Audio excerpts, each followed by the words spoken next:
In this video, I'm going to show you how to generate images using Gemini. Okay, Google Gemini is good now with images and can create fantastic images for you. Accessing it, you have to come to gemini.google.com, and then once you are here, you can log in with your account. And then if you are here, you can come down to this plus sign. You can say create an image, and you can choose the style from available styles that you have in here. Okay, you can choose cinematic, color block, runway, salon, sunrise, and so on, depending on your choice. If you don't have, you can just go ahead. Okay, create an image of a lion drinking coffee in a bar at night. Okay, so the model we are going to use, we're going to use the latest model, which is the fastest answer, the newest, which is flashlight 3.1.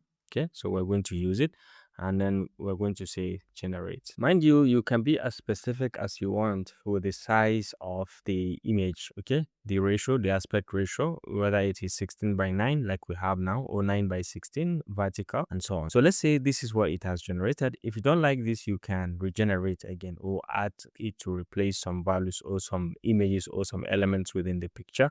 If you like, you can also copy this, you can share the image, or you can download directly with just one simple click. And this is going to download the video in PNG for you. Very, very clear, very, very fantastic. Take a look. If you found this helpful, please leave a like.